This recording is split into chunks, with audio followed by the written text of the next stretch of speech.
নবী দুজানের বাদশা রাসূলুল্লাহর প্রেমিক সাহাবী হযরতে হুযায়ফা বলল, ইয়া রাসূলুল্লাহ, ইয়া হাবিবাল্লাহ, মনে আশা মনে তামান্না জিহাদের ময়দানে যুবক বয়সে শহীদ হয়ে যাব। মদিনার সাহাবী হুযায়ফার কাছাকাছি হয়ে সালাম দিয়ে বললেন, মদিনার সাহাবীকে দেখে হুযায়ফা দাঁড়িয়ে বললেন, আসসালামু আলাইকা। ও মদিনার সাহাবী, কি মনে করে জায়গাতে আপনি আসলেন? মদিনার সাহাবী ওই সময় হুযায়ফাকে বলেছিল, ও রাসূলুল্লাহর সাহাবী, আপনি জানেন না, আপনি নাম লিখে দিয়েছেন তবুকের যুদ্ধের জন্য।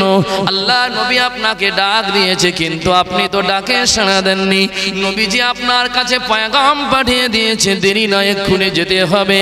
আল্লাহর নবীর প্রাণ প্রিয় যুবক সাহাবী হযরতে হুযায়ফা রাদিয়াল্লাহু তাআলা আনহু ওই সময় আল্লাহ পাকের দরবারে শুকরিয়া আদায় করে বললেন, এমন নসিব, এমন তাকদীর, এমন কপালার কার হবে রে। এখনো আমাদের স্বামী স্ত্রী চোখাচোখি, ফেস টু ফেস আমাদের দেখা সাক্ষাৎ হয়নি। আজকের রাত আমাদের জন্য আনন্দের রাত ছিল, তাও নসিবে জুটলো না। বিবাহর মাহফিলে, বিবাহর মজলিসে রাসূলুল্লাহ দরবার থেকে ডাক এসেছে। আল্লাহ নবীর সাহাবী ওই সময় চিন্তা করলো, সবে মাত্র বিবাহ হয়েছে, বিবির তো একটা হক আছে। হযরতে হুযায়ফা দাঁড়িয়ে গেল, ইয়া রাসূলুল্লাহ, ইয়া হাবিবাল্লাহ, আমার নামটা আপনি লিখেলেন। বহুদিনের আশা, বহুদিনের ইচ্ছা ছিল, যুবক বয়সে ইসলামের জন্য আমার মহামূল্যবান জীবনটাকে ইসলামের জন্য কোরবান করে দিয়ে শহীদের খাতাতে আমি হুযায়ফার নামটা লিখে নেব। বলুন সুবহানাল্লাহ। তাদের ইচ্ছা আমরা শহীদ হব। কি হব বাবা? শাহাদাতের মওত তো অনেক মজার, শাহাদাতের মওত অনেক মজার না? আল্লাহ নবী বলেছেন, শাহাদাতের মওত এত শান্তি। আল্লাহ নবীকে আমার আল্লাহ জানিয়েছেন, হাবিব আপনি জানেন না, আমি আল্লাহ আপনাকে জানিয়ে দিলাম। আপনি যখন মওতের জন্য আমার কাছে দোয়া করবেন, আপনার সাহাবাদেরকে বলে দিন, আপনার উম্মাতানিকে বলে দিন, মওতের জন্য যখন দোয়া চাইবে তারা যেন শাহাদাতের মওত চায়। কেন? আমি আল্লাহ বলছি, যত মওত রয়েছে শাহাদাতের মওতটা আমি আল্লাহ আমার কাছে বেশি প্রিয়। আর শাহাদাতের মওতটা আই আসানের মওত হয়ে যায়, যারা শহীদ হয়ে যায় তাদের মওতের কষ্ট হয় না। বলুন সুবহানাল্লাহ। নবীজিও শাহাদাতের মওত চাইতেন। শাহাদাতের মওত অনেক আসানের মওত। আমরা মনে করি মওত অনেক কষ্ট, কিন্তু না। হিকায়াতুস সাহাবার ভিতরে লেখা রয়েছে, আল্লাহর বান্দা মনে রাখুন, হিকায়াতুস সাহাবার ভিতরে লেখা রয়েছে, জিহাদের ময়দানে সাহাবারা তারা পড়ে থাকতো, কারোর হাত কাটা, কারোর পা কাটা। কাফেরদের সাথে মোকাবেলা করতে গিয়ে হাত কেটে গিয়েছে, পাটা কেটে গিয়েছে বাবা, হাতটা চামড়ার সাথে ঢুলছে, ডানা হাত। আল্লাহর কসম, সাহাবারা বললেন, এই হাত জিহাদের ময়দানে কোনো প্রয়োজন নাই, চামড়ার সাথে ঝুলছিল। পা দিয়ে হাতটা চেপে ধরে আল্লাহর ইমানদার বান্দাগুলো চামড়া থেকে হাতটা কেটে বাম হাত দিয়ে তরোয়ালটা নিয়ে তারা কাফেরদের সাথে মোকাবেলা করেছিল। বাম হাতে তরোয়াল লেগে যায়, বাম হাতটা কেটে জমিনে পড়ে যায়। আল্লাহর কসম, তবুকের যুদ্ধের ময়দানে নবীজি সাহাবারা কালেমার পতাকাটা তারপরেও তারা ময়দানে জমিনে ফেলে বিদ্যুতি গড়িয়ে রে বাম হাত কেটে যাওয়ার আগে দাঁত দিয়ে কামড়ে ইসলামের পতাকাটা উঁচু করে রেখে দিয়েছিল। বলুন সুবহানাল্লাহ। আল্লাহর বান্দা ও বান্দিরা, রাসূলুল্লাহর সাহাবারা তারা কিনা আল্লাহর কাছে তারা শহীদের তামান্না করে কাঁদতেন, আল্লাহ জীবনের শাহাদাতের মওত আমার জন্য কবুল করে নেন। তাই আপনার হিকায়াতুস সাহাবার ভিতরে পড়েছি, জিহাদের ময়দানে কাফেরদের সাথে মোকাবেলা করতে গিয়ে হাত পা গুলো কেটে জমিনে পড়ে আছে ময়দানের সাইডে। আল্লাহর নবী নবীর সাহাবারা এই সমস্ত বান্দা সাহাবীদেরকে জিজ্ঞাসা করলো, ও আল্লাহর নবীর সাহাবীরা, হাত কাটা, পা কাটা, কান কাটা, চোখে লেগে গিয়েছে, শরীর দিয়ে খুন ঝরে যাচ্ছে, একটু পরে তোমাদের মৌত হয়ে যাবে, তারপরেও তোমরা কান্না ভুলে গিয়ে এমন করে কেন মুখ দিয়ে তোমরা হাসো? বলো সুবহানাল্লাহ। একটু আওয়াজ দিয়ে বলুন সুবহানাল্লাহ, মন খুলে বলুন সুবহানাল্লাহ। এই হাত পা কেটে গেলে কাঁদবেন না হাসবেন? আপনারা ব্যথা যন্ত্রণা কষ্টই তো কেঁদে ফেলবেন। হাত পা কাটা, শরীর দিয়ে খুন ঝরছে, তার মানে তো মৌত সিগন্যাল। একটু পরে মৌত হয়ে যাবে। কি কথা সত্য না মিথ্যা? যদি শরীরে যদি রক্ত না থাকে, রক্ত যখন আস্তে আস্তে চলে যাবে তখন তো এমনি মরে যেতে হবে। হার্ট ব্লক হয়ে যাবে, যাবে কি যাবে না বাবা? এমনি মরে যাবেন। ওরা তো জানতো আর 10 মিনিট কি 15 মিনিট পরে। বাচ্চাগুলো কি করছে দিকে? এই বাচ্চাদেরকে একটু বন্ধ করেন আওয়াজ। ওরা জানতো একটু পরে মৌত হবে, জানতো কি জানতো না বাবা? কিন্তু আমাদের যদি এমন মৌত আসতো, আমরা তো কাঁদবো। বিবি, ছেলে মেয়ে, মা বাপ, দুনিয়ার সম্পদ, একটা ছেলে হলে তো অনেক কাঁদবো, জড়িয়ে ধরে বাবা আর দেখতে পাবি না, আমি তো চলে যাব, ডাক্তার আমাকে আর বাঁচাতেও পারবে না। আসলে বাঁচানোর মালিক তো আল্লাহ। তারপরে আমরা বলি আমাকে আর কেউ বাঁচাতে পারবে না। কেন মেডিকেল টিম যদি আমার ঘরের দুয়ারে আসে, আমার দ্বারাই আর সম্ভব হবে না, কারণ আমার শরীর এক্ষুনি চলে যাবে। ভাই আমরা তো কাঁদবো, অনেক কাঁদবো, কিন্তু সাহাবারা আল্লাহর কসম কান্না ভুলে গিয়ে তারা হাসতেন। বলুন সুবহানাল্লাহ। কেন কেন কেন? কারণটা শুনবেন, বলবো? হ্যাঁ, সুস্থ সাহাবারা জিজ্ঞাসা করেছিল, ও রাসূলুল্লাহ, সাহাবারা হাত কেটে গিয়েছে, পা কেটে গিয়েছে, শরীর দিয়ে খুন ঝরছে, রক্ত ঝরে যায়, একটু পরে মৌত হয়ে যাবে, তারপরে তোমরা হাসো কেন? আল্লাহ নবী সাহাবারা বলেছিল, ও রাসূলুল্লাহ, সাহাবারা মৌত যে এত শান্তি, মরণ যে এত আসাম, মৌত যে এত মজা, মৌত যে এত আসান, তা তো আমরা জানতাম না। একটু বাদে আমাদের মৌত হয়ে যাবে। আল্লাহর কসম, আমার আল্লাহ পাক রব্বুল আলামিন যেন আমাদের চোখের সামনে আল্লাহর 8টা জান্নাতের দরওয়াজা খুলে রেখে দিয়েছে। জান্নাতের নাজ নিয়ামতগুলো আমরা আমাদের চোখে দেখতে পাচ্ছি। আল্লাহর জান্নাতের হুর গেলেমানগুলো জান্নাতের দরওয়াজার সামনে আমাদেরকে ডেকে আহ্বান করছে, ওয়েলকাম জানাচ্ছে। ও আল্লাহর বান্দারা রে, জিহাদের ময়দানে তোমাদের একটু পরে মৌত হয়ে যাবে। আল্লাহর দ্বীন কায়েমের জন্য তোমরা শহীদের মার্তাবা পেয়ে যাবে।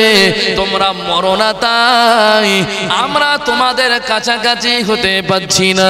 একটু পরে তোমাদের মৌত হয়ে যাবে। আমরা আল্লাহর জান্নাতের হুর গেলেমানগুলো আপনাদেরকে আমন্ত্রণ জানানোর জন্য, স্বাগতম জানানোর জন্য, সেবা সুস্থ করার জন্য জান্নাতের দরওয়াজার সামনে আমরা অপেক্ষায় রয়েছি। জোরে বলুন, একটু আওয়াজ দিয়ে বলো সুবহানাল্লাহ, মন ভরে বলুন সুবহানাল্লাহ। আল্লাহর নবী সাহাবারা বলেছিল, ও রাসূলুল্লাহর সুস্থ সাহাবারা, জানেন না মৌত এত আরাম, মৌত এত শান্তি, একটু পরে মৌত হয়ে যাবে। মৌতের কষ্টকে আমার আল্লাহ ভুলিয়ে দিয়েছে। মৌতের কষ্টকে আমার আল্লাহ জান্নাতের নাজ নিয়ামতগুলো আমাদের চোখের সামনে ওপেন করে দিয়েছে। আমরা জান্নাতের নাজ নিয়ামতগুলো দেখি, অনেক মনে শান্তি পাই। মরণের কষ্ট, মৌতের ব্যথা যন্ত্রণা আমরা একেবারে ভুলে গিয়েছি। জোরে বলুন, একটু আওয়াজ দিয়ে বলো সুবহানাল্লাহ। অসুবিধা হচ্ছে? হ্যাঁ, ঈমানদার তো হতে হবে, তাই না বাবা? আল্লাহ নবীর জালালুল কদর সাহাবী নাম হলো হযরতে হুযায়ফা রাদিয়াল্লাহু তাআলা আনহু। আল্লাহ নবীর সামনে দাঁড়িয়ে গেল, লাব্বাইক ইয়া রাসূলুল্লাহ, লাব্বাইক ইয়া হাবিবাল্লাহ। ও আল্লাহর হাবিব গো, আমি হুযায়ফা, আমার মনে বড় আশা, আমার মনে বড় তামান্না, যুবক বয়সে ইসলামের জন্য জীবনটাকে কুরবান করে দেব। আমার এমন কোন জীবনে, আমার জিন্দেগিতে এমন কোন আমল নাই যে আমলের কারণে মালিকের সামনে দাঁড়াবো। আল্লাহর হাবিব, আমি যদি শহীদ হতে পারি, আল্লাহ দরবারে দাঁড়িয়ে তুই এতটুকু বলতে পারবো, ও রব্বুল আলামিন, আল্লাহ গো, দুনিয়ায় আমল ইবাদত বলতে কিছু ছিল না গো। আল্লাহ আপনার হাবিব ডাক দিয়েছে ইসলামের জন্য। রব্বুল আলামিন আল্লাহ আপনার হাবিবের ডাকে সাড়া দে। ও রব্বুল আলামিন, আপনার এই ওয়াদুম বান্দা সেদিন কিনা ইসলামের জন্য, কোরআনের জন্য, আল্লাহর দ্বীন কায়েমের জন্য, নবীজির মুখে হাসি ফোটানোর জন্য আমি যুবক হুযায়ফা দ্বীন ইসলামের জন্য জীবনকে কুরবান করে দিয়েছিলাম। জোরে বলুন সুবহানাল্লাহ, একটু আওয়াজ দিয়ে বলো সুবহানাল্লাহ। মনে কত আশা দেখেছেন, আমাদের আশা বেঁচে থাকবো, তাই না বাবা? আমাদের আশা বাঁচবো, বাঁচবো। এই বাচ্চারা পিছনে কারা রে বাবা? আমাদের ইচ্ছা বাঁচবো। সাহাবাদের ইচ্ছা বাঁচার যদি হয় বাঁচবো, তবে ইসলাম আর ঈমান নিয়ে বাঁচবো। কি কথা ঠিক না বলি? আমাদের ইচ্ছা বাঁচবো, তাতে যদি ঈমান চলেও যাওয়া অসুবিধা নেই। আমার নবীকে যদি কোনো নাস্তিক, কোনো কাফের, কোনো মুরদাদ, কোনো বেদিন যদি আমার নবীর মান শান নিয়ে ছেলেমেয়ে খেলা করে, আমরা কোন ব্যক্তির খুশির জন্য কিন্তু মুখ খুলবো না। আমার ঈমান যাই যাক, আমরা কিন্তু বাঁচবো। আমার নবী যাই যাক, আমরা বেঁচে থাকলেই যথেষ্ট, ঠিক না? আল্লাহর কসম, এটা মুসলমানের পরিচয় নয়। এ হচ্ছে আসলে জাতে মুসলমান হলেও এ কিন্তু আসলে কিন্তু বেদিন, বেঈমান, মুশরিক, এতে কোনো সন্দেহ নাই, ঠিক না? বল, ঈমানদার তো কষ্ট পায় তখন যখন নবীকে কষ্ট দেয়, তাই না বাবা? কেন? ঈমান হচ্ছে আমাদের মূলধন, ঈমান হচ্ছে আমাদের সবথেকে প্রিয়। যদি বাঁচতে হয় আল্লাহর জমিনে, যতদিন বাঁচবো ঈমান ইসলাম নিয়ে বাঁচবো। আমার ঈমান ইসলামকে আঘাত করলে কিন্তু আমরা এমনি দাদা বলি, এখন সাধুবাদ জানাই, দাদা তোমাকে সম্মান করি। সম্মান ততদিন পর্যন্ত যতদিন তুমি ইসলাম এর উপরে আঘাত আনোনি, তোমাকে দাদা বলে সেলিউট করছি। কিন্তু আমরা ঈমানদার, আমাদের ভেতরে ঈমান রয়েছে। আমার ঈমান, আমার ইসলাম, আমার নবীকে নিয়ে তুমি যখন ছিনিমিনি খেলা করবে, তখন কিন্তু দাদা বলে আর সম্পর্ক নয়, তখন কিন্তু আমরা জীবন দিয়ে তোমার মোকাবেলা করব, ঠিক না? কেন? আমরা ঈমান ছাড়া, ইসলাম ছাড়া কিছু বুঝি না, কি বাবা, তাই না? হ্যাঁ, এটাই তো ঈমানদারের পরিচয় হওয়া দরকার, যে আমাদের সামনে যত আরাম, যত শান্তি আসুক না কেন, আমরা বাঁচবো তো, শান্তি উপভোগ করবো তো ঈমান আর ইসলাম নিয়ে। সাহাবারা কিন্তু এটাই করেছিল।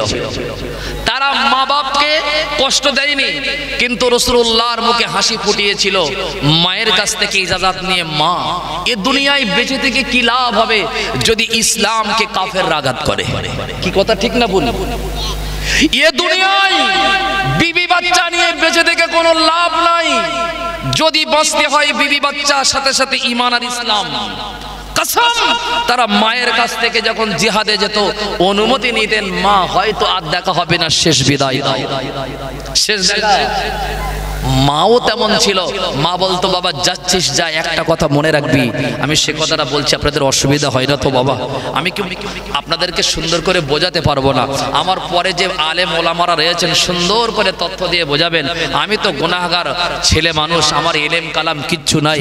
তবে আপনারা যে বসে আছেন, আমি কিন্তু এই ঋণ আপনাদের শোধ করতে পারবো না। আপনারা কিন্তু বক্তার দেখে বসেননি, আপনারা কিন্তু কোরআনের আকর্ষণে বসে আছেন, তাই না? কোরআন যাদের অন্তরে আছে আর যারা কোরআন প্রেমিক হয় তারা দুনিয়ার সব ভুলে যায়। আপনি ইচ্ছা করলে পা চিলে এখন শালি নিয়ে ওই মেলায় ঘুরতে পারতেন, এটা বোঝানোর জন্য বলছি, রাগ করবেন না। আপনি ইচ্ছা করলে চাচিকে বোরকা পরিয়ে নিয়ে ঘুরতে পারতেন। দেখো এমনি তো বাজারে ঘাটে যাও না, আজকের সুবর্ণ সুযোগ হাতছাড়া করা যাবে না। বোরকাটা পরো আর দুটো বাদামের দোকান ঘুরে ঘুরে দেখো কোন বাদামটা তোমার পছন্দ হয়, চাচিকে এনে ঘুরলে ঘুরতে পারতেন। কিন্তু না, আজকের ঘুরবেন না। আমি জানি আপনি কোরআনকে ভালোবাসেন, সবকে বিসর্জন দিয়ে আজ নবীর মহব্বতে বসেছেন। কি কথা, এটাই তো ইমানদারের পরিচয়। দরুদ শরীফ আল্লাহুম্মা, একটু আওয়াজ দেন, ওয়া আলা আলাইহি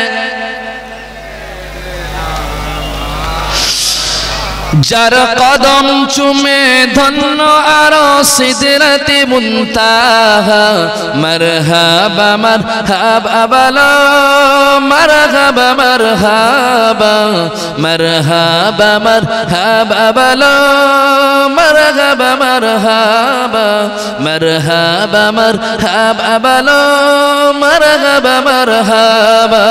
দয়ার নবীর মেরাজ রাতে জিবরাইল নিয়ে বরক সাথে, আগে আগে জিবরিল পিছে কামলিওয়ালা, মারহাবা মারহাবা বলো, মারহাবা মারহাবা, মারহাবা মারহাবা বলো, মারহাবা মারহাবা।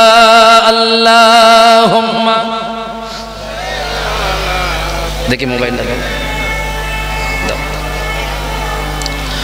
ওয়ালা আলাইহি। আর আধা ঘন্টা আপনাদের খেদমত করতে পারবো, তারপরে কিন্তু আর থাকতে পারবো না। ভাই কথা অনেক রয়েছে কিন্তু সময় অভাব, কেননা প্রত্যেক বক্তাদের একটা নির্দিষ্ট সময় দেওয়া হয়েছে, তাই না বাবা? হ্যাঁ, ও সব বলছি। ওমরের মোটামুটি আমি আপনাদেরকে টানটন এমনি পেলেন ভাবু তো আপনারা জানেন, তবু যদি আশা করেন রাস্তা যদি সময় থাকে একটু টাচ দিয়ে যাব, কেন ওটা জানা আছে বলে আমি ও নিয়ে বেশি আপনাদেরকে শোনাচ্ছি না। কেন ইমানদার তো যেটা জানা সেটাও কিন্তু শুনতে ইচ্ছা হয়, হয় কি হয় না বাবা? এটা ইমানের কিন্তু কোরআনের একটা আকর্ষণ, অন্য কিছু না বাবা। হ্যাঁ, আল্লাহর বান্দা বুঝবেন না, হযরত হুযায়ফা রাদিয়াল্লাহু আনহু হিকায়াতুস সাহাবার ভিতরে আমি পড়েছি। মামা দাঁড়িয়ে গিয়ে বললেন, ইয়া রাসূলুল্লাহ, আমার তো এখনো বিবাহ হয়নি। হুজুর, আমি হচ্ছি সুটান দিগের মালিক, আমার শরীরের কি দাম আছে যদি ইসলামের জন্য আমি আমার শরীরটাকে কুরবান করে না দিতে পারি? আমার এই চেহারার কোনো দাম নাই, আল্লাহ দরবারে যদি ইসলামের হয়ে দাঁড় না হতে পারি, এ রক্তের কোনো মূল্য নাই। যদি ইসলামের জন্য কাফেরদের সাথে মোকাবেলা করে কাফেরদের তরোয়ালের আগায় যদি আমার রক্তটা না লাগে, কিয়ামতের দিন আল্লাহ তোমার কাছে তো মুখ দেখাতে পারবো না। হযরতে হুযায়ফা রাসূলুল্লাহর দরবারে নাম লিখিয়ে নিশুত রাতের মালিকের দরবারে হাত তুলে রোনা জারি করে কাঁদতেন, আল্লাহ জীবনে টাকা না, পয়সা না, অর্থ না, সম্পদ না, সুখ না, শান্তি না, আল্লাহর হাবিবের কাছে নামটা লিখিয়ে দিয়েছি, শুধু তাই দ্বীনের জন্য শহীদ হওয়াটা। জোরে বলুন সুবহানাল্লাহ। আমরাও তাহাজ্জুদের নামাজ পড়ি না, মিথ্যা নাই। অনেক মানুষ আছে পড়েন না বাবা। তাহাজ্জুদের নামাজে দোয়া চাই কিসের? কিসের দোয়া বলেন দিনি? আল্লাহ, আপনারা না, কিছু মানুষ, সবাই না, আল্লাহ পাশে 2 বিঘে জমি বিক্রি হচ্ছে, আল্লাহ ওই জমিটা যেন আমার আওতায় আসে। সবাই না, কিছু মানুষ, আল্লাহ আমার আর একটু টাকা দাও, আর একটু পয়সা দাও। কেন? আল্লাহর কাছে চাইতে তো অসুবিধা নাই। চাইতে অসুবিধা আছে বাবা? জমি জায়গার জন্য তো আল্লাহর কাছে চাওয়া যায়, যায় কি যায় না বাবা? কিন্তু সাহাবারা, আমরা যা দোয়া চাই তার ভিতরে আমাদের সুখ শান্তি আছে, কি কথা ঠিক না বল? কিন্তু সাহাবাদের দোয়া ছিল অন্যরকম। আল্লাহ এই দুনিয়ায় বেঁচে থেকে কি হবে যদি নবীকে বিচ্যুতি করে? এই দুনিয়ায় বেঁচে থেকে কি লাভ হবে যদি আমার দ্বীনকে কাফেররা আঘাত করে? এই দুনিয়ায় বেঁচে থেকে কি লাভ হবে যদি আমার কোরআন বিচ্যুতি হয়? কি কথা ঠিক না বল বাবা? আল্লাহ দুনিয়ার সুখ শান্তি আমাদের দরকার নাই, আমরা আপনাকে খুশি করে আখিরাতের সুখ শান্তি আমরা পেতে চাই। আল্লাহ আমি তোমার অধম বান্দা দোয়া করছি, আল্লাহ পাক শুধু নাম লেখানো লিখিয়েছি, কিন্তু বাদ বাকি দায়িত্ব আপনার। আল্লাহ যেন মুসিবতের দিন যেন শহীদের কাতারে দাঁড় হতে পারি, বলুন সুবহানাল্লাহ।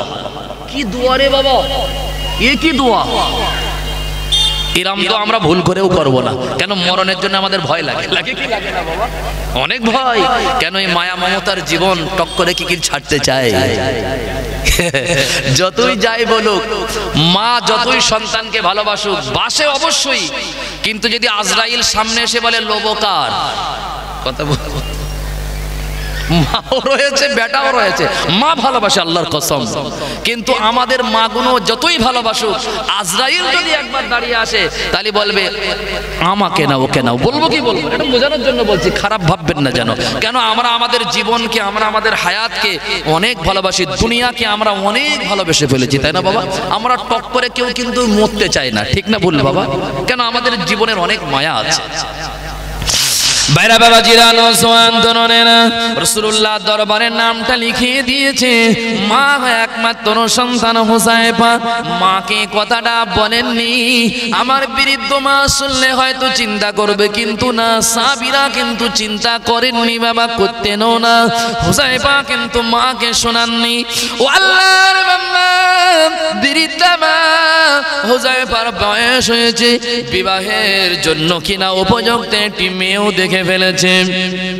এমন সময় হুযায়ফা রাদিয়াল্লাহু আনহু গরিব হওয়ার কারণে, কাউকে দাওয়াত আমন্ত্রণ না করতে পারার কারণে বাবা একা একা সাথীদেরকে নিয়ে নির্দিষ্ট স্থানে, গন্তব্য স্থানে বিবাহের জন্য চলে গিয়েছে বাবা। ঠান্ডা মাথায় বুঝুন, বিয়ে করতে গিয়েছে। এক কথা আপনার কেনা আপনার কি হেকায়াতুস সাহাবার ভিতরে লেখা আছে, হযরতে হুযায়ফা বিবাহ করতে গিয়েছে। কি করতে গিয়েছে বাবা?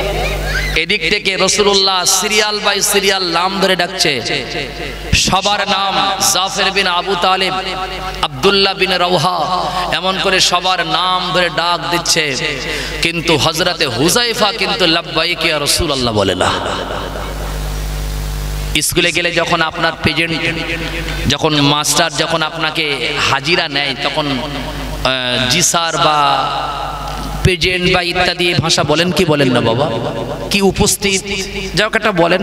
যে স্কুলে যেমন চলন রয়েছে, সবাই বলছি ইয়া রাসূলুল্লাহ লাব্বাইক, হাজির হাজির হাজির, কিন্তু হুযায়ফার নাম রাসূলুল্লাহ সাহাবী বারবার ধরে ডাক দেয়, কিন্তু লাব্বাইক বলে হুযায়ফা তো ওঠে না।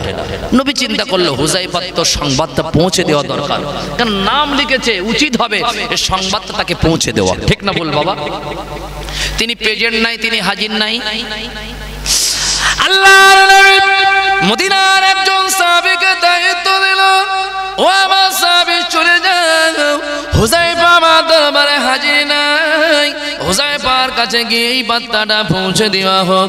মদিনার সাহাবী আর দেরি করলেন না, মদিনার সাহাবী আর অপেক্ষা করলেন না। নবী তাকে এই কথাটা হুযায়ফার কাছে পৌঁছে দিতে বলেছেন বলে আল্লাহর নবীর মদিনার সাহাবী দেরি না করে বাবা ওই সময় হুযায়ফার বাড়ির দরওয়াজার সম্মুখে গিয়ে হুযায়ফাকে সালাম নিয়ে বললেন, আসসালামু আলাইকা ইয়া হুযায়ফা। ও রাসূলুল্লাহ সাহাবী, ঘরের ভেতর থেকে তুমি সালামের উত্তরটা দাও। আমি মদিনা মুনাওয়ারা থেকে রাসূলুল্লাহ সাহাবী তোমার দরওয়াজার সামনে এসে হাজির হয়ে গিয়েছি। একবার নয়, দুবার, তিনবার যখন হুযায়ফা হুযায়ফা করে ডাক দেয়, ঘরের ভিতর থেকে কোনো আওয়াজ আসে না বাবা। ভুল আমাকে বুঝবেন না, হযরতে হুযায়ফা রাদিয়াল্লাহু আনহু ঘরেতে নাই, বাড়িতে নাই। কারণ হলো বিবাহ করতে গিয়েছেন, এজন্য তিনি বাড়ি ছিলেন না। বৃদ্ধা মহিলার আওয়াজটা ঘরের ভিতর থেকে ভেসে ভেসে আসে, কে বাবা, কই বাবা, পরিচয়টা দাও না বাবা, আমার বেটার নাম ধরে কেন ডাকাডাকি করো? ওই সময় পরিচয় দিয়ে বলছেন, আম্মা জান, আপনি জানেন না মদিনা মুনাওয়ারা থেকে আমি এসেছি, আল্লাহর নবী তো জানের বাদশাহ আমাকে পাঠিয়েছে, আপনার হুযায়ফার নাম লেখা রয়েছে তবুকের যুদ্ধের লিস্টিতে, কিন্তু ডাক দিয়েছে নবীজির দরবারে হাজির না থাকার কারণে হুযায়ফার কাছে পয়গামটা নিয়ে এসেছি। হুযায়ফাকে রাসূলুল্লাহ ডেকে বেড়েছে। মা জননীর মনে আজ বড় আনন্দ, হায় রে হায় তকদির নসিব আমার খুলে গিয়েছে। আমার একমাত্র বেটা কলিজার টুকরা হুযায়ফা রাজ ডাক এসেছে, আল্লাহর নবী ডেকে পাঠিয়েছে আমার বেটার জন্য। আজকের আমার বেটা জিহাদের ময়দানে যাবে, আল্লাহর দ্বীনের জন্য জীবন দিয়ে দেবে। আমি না জানি কোন সৌভাগ্যবান, আমার নসিব আমার তকদির অনেক ভালো। ওই সময় পদ্মার ভিতর থেকে মা বললেন, ও মদিনার সাহাবী, দেরি করো না বাবা, ফিরে যেও না মদিনায়। বিরিদ্দার এই একটা আবদার তুমি যেন না করে দিও না। কি আবদার আম্মা জান, আপনি আমাকে একবার বলে দিন। হুযায়ফার মা বলেছিল, ও বাবা মদিনার সাহাবী রে, আমার হুযায়ফাকে না নিয়ে মদিনায় যেন চলে যেও না। বাবা কথা দাও, কথা দাও। আমার হুযায়ফা তো বাড়িতে নাই, কোথায় আছে আম্মা? মা বলেছিল, বাবা মদিনার সাহাবী, আজ আমার বেটার শুভ বিবাহের দিন, অমুকের বাড়িতে গেলে আমার বেটাকে পেয়ে যাবে। জোরে বলো সুবহানাল্লাহ। আমাদেরও মা, কিন্তু এ মা একটু আলাদা। কি কথা ঠিক না বল? তারা আনন্দ উপভোগ করেছিল, মুখে হাসি ফুটিয়েছিল, রাসূলুল্লাহর হাসিতে তারা খুশি হয়েছিল। কি কথা ঠিক না বল? নবী যাতে খুশি, আমরাও তাতে খুশি। এটাই তো সাহাবাদের চরিত্র। কি কথা ঠিক না বল? বাবা কথা দাও, চলে যাবেনি তো? না মাগো, নবী আমাকে পয়গাম নিয়ে পাঠিয়েছে, আমি তো আপনার বেটার সাথে দেখা করে পয়গামটা দিয়ে তো ফিরবো মা। ঠাই ঠিকানা নিলেন, খুব ঠান্ডা মাথায় বুঝুন। ঠাই ঠিকানা নিলেন, মদিনার সাহাবী হুযায়ফার নির্দিষ্ট গন্তব্য স্থানে পৌঁছেও গেলেন। সবেমাত্র বিয়ে স্বয়ং সম্পন্ন। কবুল বোঝেন তো? কবুল, কবুল বলার আগে একরকম, কবুল বললে তো হয়ে যায় অন্যরকম। কেন কেন? একটা অপরিচিত মেয়ে আজ কবুল বলার কারণে কিন্তু আপনার এমন পরিচিতি, সারা জীবন তার সাথে সঙ্গে আপনাকে থাকতে হবে, তাই না বাবা? কেন? আজ আপনি তার জন্য হালাল হয়ে গেলেন, আর ওই অপরিচিত মেয়েটা আজ বিবাহ হওয়ার কারণে আপনার জন্য সেও হালাল হয়ে গেল। কি কথা ঠিক না বলুন? এটা একটা ইসলামিক সিস্টেম বাবা। অনেকে বলে হুজুর বিয়ে টিয়ে করা যাবে না, এটা অনেক গ্যাঞ্জাম ঝামেলা আছে না? এই জন্য ছেলে বড় হয়ে যায়, অনেক বাপ মা বিয়ে দিতে চায় না, বলে নিজের ভাত নিজে জোগাড় করতে পারে না, নিজের রোজগার নাই, আয় ইনকাম নাই, বিয়ে করে বউকে খাওয়া দেবে কি? এই জন্য এই ভয়ে ছেলেকেও বিয়ে দেয় না। আছে না? এই রুজি দেয় কে? রুজির মালিক তো আল্লাহ। একটা কথা বলি শোনেন, বসিরহাটের আল্লামা রুহুল আমিন হুজুর পীর কিবলা কত বছর বয়সে বিয়ে করেছিলেন জানেন? তিনি জগৎ বিখ্যাত আলেম, যাকে শেরে বাংলা বলা হয়, তাই না বাবা? শেরে বাংলা নয়, আল্লামা রুহুল আমিনের হুজুরের মতন সমকক্ষ আলেম। কি বাবা? ওই জামানায় দাদা হুজুর যাকে বড় মাওলানা লাকাব দিয়েছিলেন, ঠিক না বলি? অনেক বড় আলেম। আল্লামা হুজুরের আব্বাজান যখন 15 বছর বয়সে রুহুল আমিন হুজুর পীর কিবলাকে যখন বিবাহের প্রস্তাব দিলেন, মেয়েও দেখা কমপ্লিট, আল্লামা হুজুর বললেন, আব্বা এত অল্প বয়সে আমাকে বিয়ে দিলে তো আমার শিক্ষা দীক্ষা, আমার ইলম শিক্ষা তো অনেক কষ্টকর হবে। কেন? বিয়ে যখন ঝুলে যাবে বাবা, তখন বিবির এই নেকামিতে সব কিন্তু ভুলে যায়, ঠিক না বলে? কত আদর, কত আবদার, কত ঝামেলা, কত ঝুট আসবে কি আসবে না বাবা, এসব মাথায় ঢোকানো যাবে না। আল্লামা রুহুল আমিন হুজুরের আব্বাজান বলেছিল, রুহুল আমিন শোন বাবা, তোকে বিবাহ দিচ্ছি এজন্য আমি কিয়ামতে তোর জন্য আমি জাহান্নামে যাব না, কেননা তুই উপযুক্ত হয়েছিস। আমাদের তো সরকারি খাতায় 22 আর 18, তাই না? কিন্তু এটা কিন্তু শরিয়াতের হুকুম না, শরিয়াতের আইন হচ্ছে এটা। আমরা যে দেশে বাস করি এটা সে দেশের নিয়ম হতে পারে, কিন্তু ইসলামিক কানুন হলো ছেলে মেয়ে যখন উপযুক্ত হবে তাকে বিবাহ দিয়ে দাও, ঠিক না ভুল বলেন? এটা আমাদের ইসলামের হুকুমত। কিন্তু এখন আমাদের সরকারের নির্দেশকে মেনে চলতে হয়, কেন আমরা তার দেশে থাকি। তারা যা আইন কানুন যেটা করেন সেটা মেনে নেওয়াটাই ভালো। কি কথা ঠিক না বল বাবা? তবে যদি কেউ বিয়ে দেন গুনাহগার হবেন না বাবা। ছেলে মেয়ে উপযুক্ত হলে বিয়ে দিয়ে দেবেন, ঘরে খবরদার যেন পুষবেন না। 22 তো দূরের কথা, 32 হয়ে গিয়েছে তাও বিয়ে দেয় না, আছে না নাই? ওই ছেলে যদি গোপনে কোনো গুনাহ করে, গোনা যখন করবে আপনার সামনাসামনি না আপনার আড়ালে করবে? কেউ বাপ মার সামনে গোনা করে পাগলা? কারোর সামনে করবে না, গোপনে করতে পারে কি পারে না? এখন তো ভাই আগে যদি ভালোবাসা করতে হতো, কিছু ভাববেন না মুরব্বীরা, শুধু বোঝানোর জন্য সমাজের কথা বলছি, অনেক কষ্ট হতো বাবা, অনেক সময় ধরাও পড়ে যেত। মুরব্বীরা বুঝতে পারছে কেন আগে চিঠি লিখতে হতো, কারোর মারফত পাঠাতে হতো, আবার সে কখন চিঠি লিখবে আবার আসবে, ধরা ধরি অনেক ব্যাপার। এখন তার ওই সেসব যুগ নাই। হ্যালো, কি কথা ঠিক না বলি? এখন হ্যালো বললে সব হয়ে যায় বাবা, হয় কি হয় না বলেন? খারাপ ভাববেন না, আমি আপনাদেরকে খারাপ বলছি না মুরব্বী, কেন এখন যুগটা সম্পূর্ণ পাল্টে গিয়েছে, তাই না বাবা? আগে ভালোবাসা করা খুব কষ্ট ছিল, পৌষ মাসের ঠান্ডায় গাছতলায় দাঁড়িয়ে থাকতে হতো, আর এখন পৌষ মাসের ঠান্ডায় কাঁদার ভেতর দিয়ে হ্যালো করলেই বাবা ভালোবাসা। তো ভালোবাসা কি, মনের কত কথা আছে সব বলতে পারবেন। তাহলে এখন অনেক সোজা হয়ে গিয়েছে না বাবা? এই যুবক এই যুবতী যদি কোনো অন্যায় গুনাহ করে, তাকে তাড়াতাড়ি বিয়ে কেন দিতে বলছি? আপনাকে আর পাহারা দিতে হবে না, ছেলে কোথায় যাচ্ছে কি করছে ও পাহারা দেওয়ার জন্যই কিন্তু আপনার বৌমাই যথেষ্ট। আপনাকে আর বলতে হবে না। এখন ছেলে রাত 12টার নিচে ঘরে ঢোকে না, হুজুরের কাছে তদবির করতে, হুজুর একটা তদবির দাও, ছেলে 12টার নিচে ঘরে ঢোকে না, বিয়ে দিয়ে দেন, বিয়ে দিয়ে দেন। ও দেখবেন 8টার ভিতরে বাড়ি আসবে, আপনার কিছু বলতে হবে না। বউ বলবে তোমার মাথা খারাপ, খবরদার যাচ্ছ যাও। ভাই এ বউকে আজরাইলের থেকে বেশি ভয় করে, যাচ্ছ যাও, 8টা যেন পান না হয়। বাজারে গিয়ে যাদের সাথে চাটা খান না, ওদেরকে বলে ভাই আগে তো বিয়ের আগে অন্যরকম ছিল, এখন ওরকম কেন? বলে বলিস না, 8টার ভিতরে বাড়ি যেতে হবে। কি কথা সত্য না মিথ্যা বাবা? বউকে যারা, বউর কথা ভালো শুনবেন আলহামদুলিল্লাহ, কেননা আপনার আর পাহারা দিতে হবে না, আপনার বউমাই যথেষ্ট পাহারাদার। বিবাহ কেন দিতে বলছি? যদি ওই ছেলেটা নিশুত রাত্রে গোপনে গোপনে যদি কবিরা গুনাহ করে, জিনার গুনাহ করে, বাপ মা কিন্তু নামাজ পড়েও কিন্তু ওই গুনাহগারের ভাগীদার হয়ে যাবেন। কথা বুঝছেন বাবা? কেন কেন কেন? ছেলে আপনার উপযুক্ত, মেয়ে আপনার উপযুক্ত, বিয়ে দেবেন না কেন? একটা হাদিস আমার মনে পড়ে যায়, আল্লাহর নবী রাহমাতুল লিল আলামিনের একজন সাহাবী বলল, ইয়া রাসূলুল্লাহ, ইয়া হাবিবাল্লাহ, আমি অনেক কোরআন সুন্দর তেলাওয়াত করে পড়তে পারি, ইয়া রাসূলুল্লাহ, আমার মন চায় সারা রাত ধরে দাঁড়িয়ে দাঁড়িয়ে দাঁড়িয়ে দাঁড়িয়ে আল্লাহর তাহাজ্জুদের নামাজে কোরআনটা তেলাওয়াত করি। নবী বলল অনেক ভালো। কথা বোঝেন না? আল্লাহর নবী, আমার ইচ্ছা আমি অনেক সুন্দর কিনা রোজা রাখতে পারি, মাহে রমজানে রোজা ছাড়া বছরের সব দিন আমি রোজা রাখবো। আল্লাহর নবী কিছু বলেন না। আল্লাহর নবী সাহাবীটা বললেন, ইয়া রাসূলুল্লাহ, ইয়া হাবিবাল্লাহ, আপনি কিছু বলেন না কেন? আল্লাহর নবী দো জাহানের বাদশা চুপ করলেন।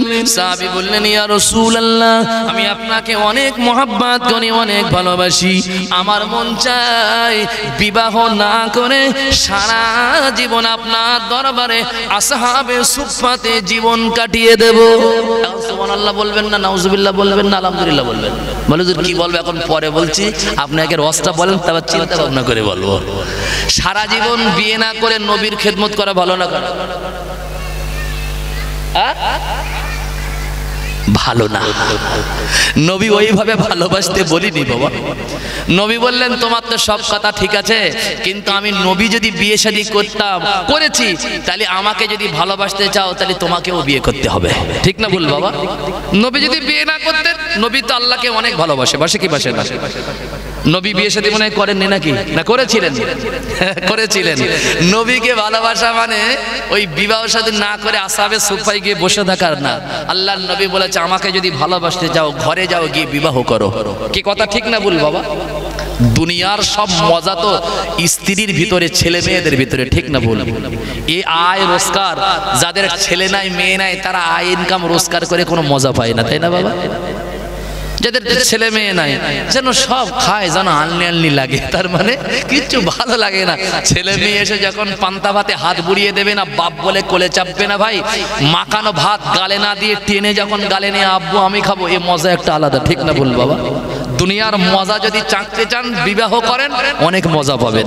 বিয়েতে অনেক মজা আছে, আছে না নাই বাবা? কি মজা, অনেক মজা। বিয়ে না করলে আমি আপনাদের বোঝাতে পারবো না। বিয়ে করেন তাড়াতাড়ি, দেরি করবেন না। আল্লাহর নবী বলেছেন তুমি রমজানের রোজা ছাড়া 1 মাস নাই সারা বছর রোজা করতে পারো, কিন্তু আমি নবী তো সারা বছর রোজা করি না। কি কথা ঠিক না বল বাবা? সারা রাত তাহাজ্জুদের নামাজ আপনি পড়তে আপনার মানা করছি না, কিন্তু রাসূলুল্লাহ তো সারা রাত নয়, রাসূলুল্লাহ ঈশার পরে বিবির সাথে কিছু সময় দিতেন কি দিতেন না? এখন যদি সারা রাত যদি মসজিদে থাকেন তাহলে বিবিটা বিয়ে করলেন কেন? কথা মনে বুঝতে পারেননি। আগে ঈশার নামাজ পড়ে কিছু সময় বিবির কাছে দিয়ে দাও, তাহাজ্জুদের ওয়াক্ত শুরু হলে, তাহাজ্জুদের একটা ওয়াক্ত আছে না নাই, ঈশার ওয়াক্ত শেষ হয়ে মুয়াজ্জিন যারা তারা জানেন ঈশার ওয়াক্ত শেষ হয়ে তারপরে তাহাজ্জুদের ওয়াক্ত শুরু হয়। তাহাজ্জুদের নামাজ সারা রাত নয়, তাহাজ্জুদের ওয়াক্তে তাহাজ্জুদের নামাজ পড়তে হয়, ঠিক না ভুল বাবা? তাহাজ্জুদের ওয়াক্ত শুরু হলে তুমি বিবির কাছে সময় দিয়ে বিবিকে হাসি খুশি করে তারপরে তাহাজ্জুদের নামাজ পড়ো। ভাই সারা রাত নামাজ পড়া কিন্তু শরীয়ত আপনাকে অনুমোদন দেয়নি। সারা রাতের অর্ধেক অংশ, হাফ রাতের 2 ভাগের 1 অংশ অন্তত বিবির সাথে ছেলে মেয়ের সাথে একটু জীবন সময় দিতে হবে, ঠিক না ভুল বাবা? তাহলে ইসলামকে নবীকে পরিপূর্ণভাবে মানা হবে, তাই না বাবা? বাইরা বাবাজিরা, নওজওয়ান তরুণেরা, আল্লাহ নবী রাহমাতুল লিল আলামিনের একটি হাদিস মনে পড়ে যায়, ভুল আমাকে বুঝবেন না। আল্লাহ নবী বলেছেন, আমার কোন উম্মতানি বিবাহের বয়স হয়ে গিয়েছে, বিবাহ না করে যদি ওই উম্মতটা মারা যায়, 30, 32, 35, 25 হয়ে গিয়েছে, বিবাহ না করে যদি কোন যুবক মরে যায়, ভুল আমাকে বুঝবেন না। দয়ার নবী বলেছেন, ওই যুবকের মুখের দিকে রাসূলুল্লাহ ময়দানে মাশারে ফিরে তাকাবেন না। কারণ হলো আল্লাহ নবী বলেছেন, আমি তোমাদেরকে বিবাহর পারমিশন, অনুমতি দিলাম, তোমরা বিবাহ শাদী করো। বিবাহ শাদী না করে দাদা আর দিদি হয়ে ঘুরলে 100 বছরের মধ্যে কিন্তু আর কোনো গ্রাম বা দেশ নগর বলতে কিছু থাকবে না। দাদা দিদি বোঝেন? এনআরসি হোক না হোক ওদের চিন্তা নাই, জানে আমার কোনো বাচ্চা কাচ্চা নেই, হয় হোক না হয় না হোক, ও যাদের বাচ্চা নাই কাচ্চা নাই ওরা বাচ্চাদের দরদ কি বুঝবে, ঠিক না ভুল বাবা? সব যদি বলে দাদা আর দিদি হয়ে থাকবো তাহলে জমিন চলবে তো বাবা? দাদা দিদি বোঝেন না? কারোর স্বামী নাই, কারোর বিবি নাই, এক কথা বুঝছেন? দাদা দিদি হয়ে থাকলে হবে না, বাপ হতে হবে, মা হতে হবে, ঠিক না ভুল বাবা? সবাই যদি বলে দুনিয়ার ঝামেলা, বিয়ে করব না, তাহলে 100 বছর অতদিনও যাবে না বাবা। কি কথা ঠিক না ভুল? দুনিয়ায় মানুষ বলতে আর কেউ থাকবে না, কি কথা ঠিক না ভুল? তাহলে বিবাহ শাদী করবেন, ভয় লাগে? খাওয়াবে কে? খাওয়াবেন তো আমার আল্লাহ। খাওয়ায় কে? খাওয়াই কে? আল্লাহ খাওয়াই। আমার আল্লাহ কেমনে খাওয়াই ও তুমি চিনতে বুঝতে পারবে না। তুমি তোমার পেছনের দিকে একবার তাকিয়ে দেখো, তোমার 4-5টা সন্তান, একটা রিকশাই তোমার কিন্তু নির্ভরযোগ্য, একটা ফ্যামিলি কিন্তু একটা রিকশা চালক, ভ্যান চালক কিন্তু সে ঠিকভাবে খাইয়ে নিয়ে যাচ্ছে। আসলে সে সন্দেহ হয়ে গেলে নিজেই টেনশন করে যে চলে কেমনে। আল্লাহ বলছে এটা আমার চিন্তা, আমি বান্দাকে যখন পাঠাই তার তাকদীরে রুজি রুটি হায়াত সব নির্ধারিত করে, তকদীর লিপিবদ্ধ করে আমি আমার বান্দাকে দুনিয়ায় পাঠাই। কি কথা ঠিক না বল বাবা? আমাদের রাজ্জাক কে? আল্লাহ।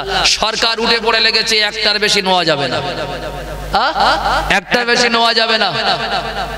আর রাসূলুল্লাহ বলছে তোমরা বেশি বেশি বাচ্চা নাও, ওই জাতের মেয়ে তোমরা বিবাহ করবে, এটা সহিহ হাদিস। আল্লাহর নবী বলেছেন যে মায়ের বেশি সন্তান ওই মায়ের সন্তান তোমরা ঘরে আনো, কারণ যদি ভালো জাতের মায়ের সন্তান ঘরে আনতে পারো, জাতটা যদি ভালো হয় বাচ্চাটাও ভালো দেবে। কথা বলেছেন বাবাজি? আপনারা বাজারে যান, ছাগল কিনতে যান পোষার জন্য, বাঁচা ছাগল কেনেন? পোষার জন্য ছাগল কিনবেন, বকরি ছাগল বাঁচা নেবেন তো নাকি? যদি দোকানদার বলে এটা ছাগল দেখতে ভালো কিন্তু এর তো এই 9 বছর 4 বছর হয়ে গেছে বাচ্চা হয় না, নেবেন? নেবেন কেন নেবেন? বাঁচা ছাগল কেউ নেয়? জি না না, বেশি না, ঠিক হচ্ছে। আপনার একটু বুঝতে অসুবিধা হচ্ছে, একটু মানিয়ে নিতে হবে। আমি কেন বলছি কারণ আছে। সরকার বলছে মুসলমানদেরকে রুখে দেওয়ার জন্য বাচ্চা বন্ধ করে দিচ্ছে, ঠিক না ভুল বাবা? সরকার চাচ্ছে মুসলমানদেরকে যদি আগামী দিন যদি দুমে দিতে চায় তাহলে ওদেরকে ঠিক কালে ফেলে কলপনা পড়াতে হবে।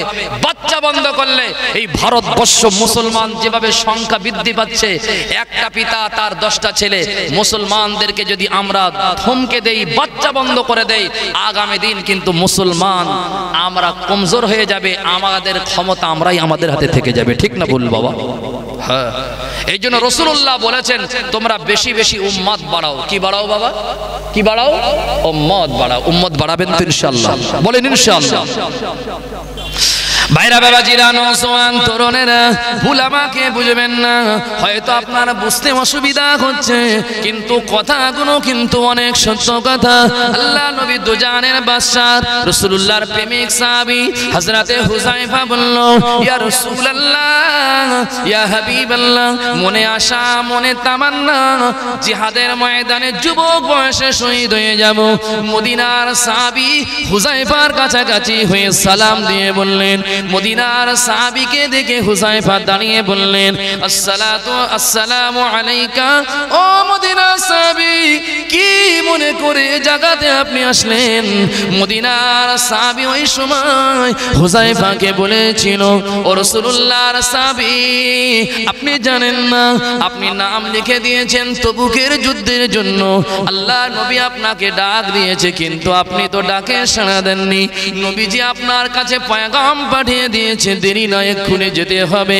আল্লাহর নবীর প্রাণ প্রিয় যুবক সাহাবী হযরতে হুযায়ফা রাদিয়াল্লাহু তাআলা আনহু ওই সময় আল্লাহ পাকের দরবারে শুকরিয়া আদায় করে বললেন, এমন নসিব, এমন তাকদীর, এমন কপালার কার হবে রে, এখনো আমাদের স্বামী স্ত্রী চোখাচোখি ফেস টু ফেস আমাদের দেখা সাক্ষাৎ হয়নি। আজকের রাত আমাদের জন্য আনন্দের রাত ছিল, তাও নসিবে জুটলো না। বিবাহর মাহফিলে, বিবাহর মজলিসে রাসূলুল্লাহ দরবার থেকে ডাক এসেছে। আল্লাহ নবীর সাহাবী ওই সময় চিন্তা করলো, সবে মাত্র বিবাহ হয়েছে, বিবির তো একটা হক আছে। কি বিবির হক নাই? বিবির হক আছে। হ্যাঁ, বিবির হক আদায় করতে হবে। কেন? যখন আপনার বিবি হবে, তার দেখভাল, তার সমস্ত অভিযোগ, তার সমস্ত সুখ দুঃখ আপনাকে দেখভাল করতে হবে। হবে কি হবে না বাবা? তার বেপরদায় রাখা যাবে না, তাকে কষ্ট দেওয়া যাবে না, তার দুবেলা দুমুঠো শাক ভাত দায় দেন তার গালে দিতে হবে। এটা স্বামীর জন্য ফরজ। কি কথা ঠিক না বল বাবা? স্বামীর জন্য এটা ফরজে আইন, দিতেই হবে আপনার। হুযায়ফা দেখছে বিবাহিত হলো, বিবি তো আমার হয়েছে অলরেডি, কিন্তু নবীজির দরবার থেকে ডাক এসেছে, এই সুবর্ণ সুযোগ হাতছাড়া করা যাবে না। হযরতে হুযায়ফা রাদিয়াল্লাহু তাআলা দেরি করলেন না, উঠে দাঁড়ালেন, নতুন বিবির কাছে গেলেন, বিবির সামনে গিয়ে দাঁড়ালেন। বিবি, একটা কথা আশা করি তুমি না করবে না। বিবি বলছে, প্রাণ প্রিয়া স্বামী, ও প্রাণের স্বামী, একবার বলুন, কি মনে করে এখন আপনি আমার সামনে দাঁড়িয়েছেন? হুযায়ফা বলছেন, নবীজির দরবারে নাম লেখানো ছিল, তবুকের যুদ্ধের দামামা অলরেডি বেজে গিয়েছে, সবাই জিহাদের ময়দানের দিকে অগ্রসর হচ্ছে, আমার অপেক্ষায় মদিনার কামলিওয়ালা অপেক্ষায় রয়েছে, আমি যাই না তাই জিহাদে অংশগ্রহণ করতে পারছি না। একবার বিবি ইজাজত, হ্যাঁ আর না তোমার মুখ থেকে শোনার জন্য দাঁড়িয়েছি। বিবি কার বলে? নবীজিকে যারা কিনা একবার নবী বলে বিশ্বাস করে নিয়েছে, ইমানের কালাম কলেমা শরীফ পড়ে নিয়েছে, বাবা আল্লাহর কসম তাদের অন্তরে নবী ছাড়া কিন্তু কিছু ভালো লাগে না। বাবা নবীজি সাহাবাদের বিবি ভালো লাগে না, মা ভালো লাগে না। একটা ওয়াকিয়া মনে পড়ে যায়, এই তবুকের যুদ্ধে জাফর বিন আবি তালিবকে যখন পাঠানো হলো, হযরতে জাফরের ছোট ছোট বাচ্চা ছিল কয়েকটা। রাসূলুল্লাহ বলেছিল, আমার চাচাতো ভাই জাফর, তুমি একবার চলে যাও, তোমার বাচ্চাদের সাথে দেখা করে এসো। হযরতে জাফর বিন তালিব ওই সময় আল্লাহর নবীর আপন চাচাতো ভাই হযরতে আলীর নিজের ভাই জাফর বিন আবি তালিব বাড়িতে চলে গিয়েছে, বাচ্চাগুলোকে কোলে করে নিয়েছে, গালে মুখে আদরের স্নেহের চুমাতে ভরিয়ে দিয়েছে। ছোট্ট বাচ্চাটা কোল থেকে নামতে চায় না, জোর করে তাকে নামিয়ে দিয়েছে। হযরতে জাফর রাদিয়াল্লাহু তাআলা বাচ্চাদেরকে নামিয়ে দিয়ে আল্লাহর নবীর ডাকে সাড়া দিয়ে তবুকের যুদ্ধে যাচ্ছে। পেছন দিক থেকে ছোট ছোট বাচ্চাগুলো দৌড়াতে শুরু করেছে। আব্বা আব্বা আব্বা আব্বা জান, আব্বা জান বলে আমাদের বাচ্চারা যেমন দৌড়ায় এমন করে দৌড়াচ্ছিল। হযরতে জাফরের অন্তরে অনেক কষ্ট হচ্ছিল।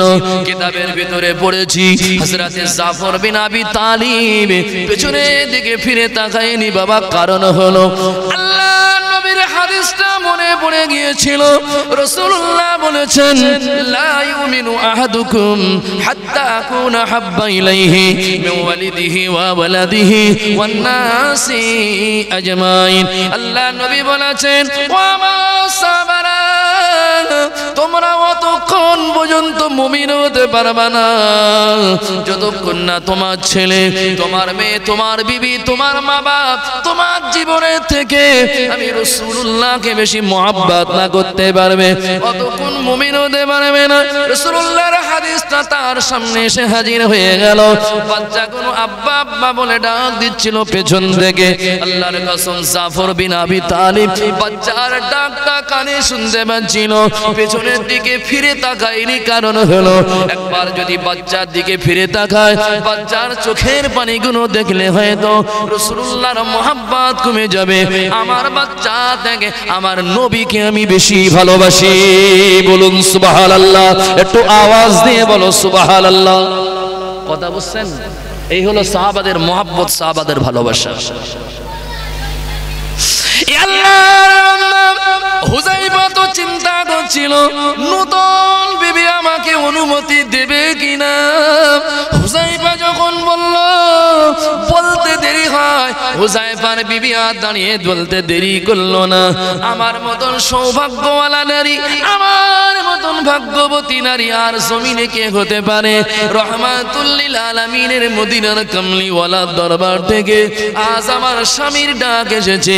কিয়ামতের দিন আল্লাহর কাছে দাঁড়িয়ে এতটুকু তো বলতে পারবো, আল্লাহ সবে মাত্র বিবাহ হয়েছে, বাসর ঘর আমাদের জুটিনি, স্বামীকে ভালোভাবে দেখা খেদমতের সুযোগ হয়নি। মালিক গো, আমি হচ্ছে হুযায়ফার বিবি, নূতন বিবাহিত বিবি। ইয়া রাব্বুল আলামিন, আল্লাহ আমার স্বামী শহীদ হয়ে গিয়েছে, আমার স্বামীর সাথে আমাকেও সঙ্গী বানিয়ে দিতে হবে। আল্লাহ নবী বলেছেন, যারা দিনের জন্য ঈমান নিয়ে কবরে যাবে, ইসলামের জন্য যারা শহীদ হবে, কিয়ামতের দিন আল্লাহ শহীদ ব্যক্তিদেরকে আল্লাহ ডাক দিয়ে বলবেন, ও আমার শহীদ বান্দা ও বান্দারা চলে এসো, আমি আল্লাহ তোমাদের জান্নাতে যাওয়ার জন্য পারমিশন দিলাম।